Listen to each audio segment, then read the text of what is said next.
ప్రియా సహోదరి సహోదరులారా, మన ప్రభువును రక్షకుని యేసుక్రీస్తు నామమున మీ అందరికీ ఉదయకాలపు శుభములు తెలియపరుస్తూ ఉన్నాము. ఈరోజు దేవుని యొక్క సందేశాన్ని విందాం. ఉచితముగా ప్రేమించుట అనే మాట గురించి కొన్ని సత్యాలను మనం తెలుసుకుందాం.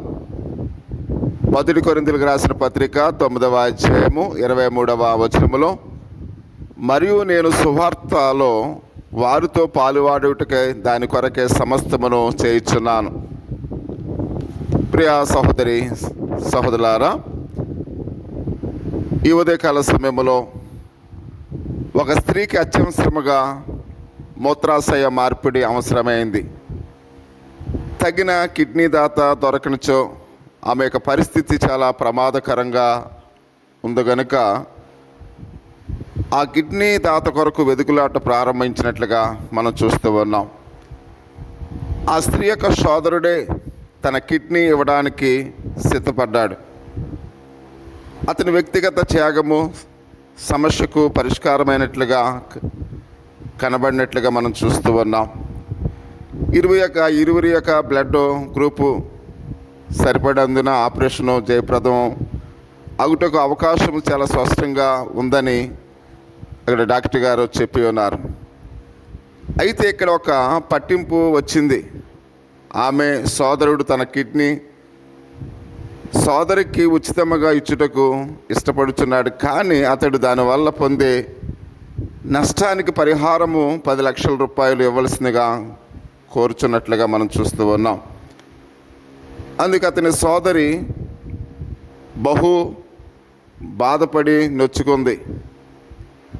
లాభదాయకముగా కనబడుచున్న స్వార్థ కోరికతో నిండిన అతడి షరతులు నిరాకరించి వేరొక కిడ్నీ దాత కొరకు నిర్ణయించుకున్నట్లుగా మనం చూస్తూ ఉన్నాం.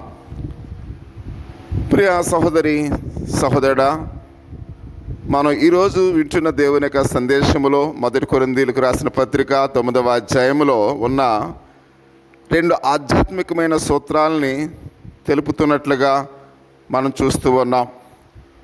మొదటిది, పనివాడు తన పనికి వ్యక్తిగత త్యాగానికి జీతము లేక నష్టపరిహారం పొంద అర్హుడని 14వ వచనంలో పరిశుద్ధైన పౌలు సెలవిస్తూ ఉన్నాడు. రెండవది, కొన్నిసార్లు మనము ఇతరులకు చేసే సహాయము ఏమీ ప్రతిఫలము తీసుకోకుండాయే సముచితముగా ఇవ్వాలి అని, ప్రతిఫలము ఆశించకుండా ఇచ్చేదే అని 18వ వచనములో మనం చూస్తూ ఉన్నాం. పౌలు గారు అయితే ప్రభువునకు తనకు గల నిజమైన సంబంధమును బట్టి తన వ్యక్తిగత త్యాగములన్నీ ప్రభువునకు సాక్ష్యముగా ఉండాలని కోరుతూ ఉన్నాడు. కొరింథీయులకు చేసే సహాయములో ప్రతిఫలాపేక్ష లేకుండా విశ్వాసమునకు ప్రేమకు మాదిరిగా ఉండాలని ఈ ఉదయకాల సమయంలో కొరింథీ సంఘానికి మనకు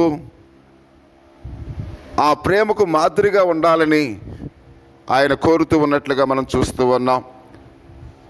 స్వార్థరహితమైన త్యాగమునకై మనం ఎల్లప్పుడూ అతడి వలె సిద్ధంగా ఉండాలని, ఇతరులకు సహాయం చేయటంలో త్యాగపూరితమైన ప్రేమ,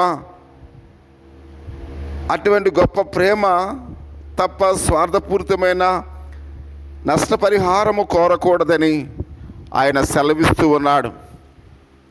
పరిశుద్ధుడైన పౌలు ప్రభువైన యేసుక్రీస్తు వారిని మాదిరికరముగా తీసుకున్నట్లుగా మనం చూస్తూ ఉన్నాం.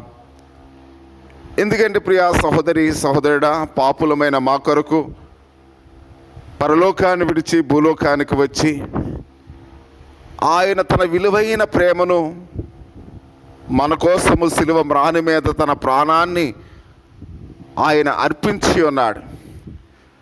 బదులు ఆశించలేని ప్రేమను ఆయన మన కొరకు శిలువ మ్రాని మీద తన ప్రాణాన్ని అర్పించి ఉన్నాడు గనుక ప్రభువైన యేసుక్రీస్తు వారిని మాదిరికరంగా తీసుకుని పౌలు తన సేవ పరిచర్యలో నిస్వార్థమైన సేవను పౌలు గారు చేసినట్లుగా మనం చూస్తూ ఉన్నాం. మనము కూడా అటువంటి విశ్వాసులుగా సేవకులుగా ఉండాలని పౌలు మనకు మాదిరికరంగా ఉన్నారు ప్రియా సహోదరి సహోదరులారా. అటువంటి క్రైస్తవ జీవితాన్ని, అటువంటి క్రైస్తవ ప్రేమను ఈ ఉదయకాల సమయంలో నీవు కలిగి ఉన్నట్లయితే నీవు నీ కుటుంబము కూడా దీవించబడతారు. ఆ విధంగా దేవుడు మిమ్మల్ని దీవించునుగాక. ఆమేన్. ఈ కొద్ది వాక్యము దేవుడు దీవించునుగాక. ఆమేన్. చిన్న ప్రార్థన చేసుకుందాం. పరిశుద్ధుడా, మహోన్నతుడా, సర్వాధికారి స్తుతాల తండ్రి, గడిచిన కాలమంతా కూడా మమ్మల్ని ప్రేమించావు తండ్రి. ఉదయకాల సమయంలో నీ సందేశం విన్న ప్రతి ఒక్కరిని కూడా దీవించమని, ఈ ఉదయకాల సమయంలో జరిగే ఆరాధనకు ప్రతి ఒక్కరు కూడా హాజరయ్యి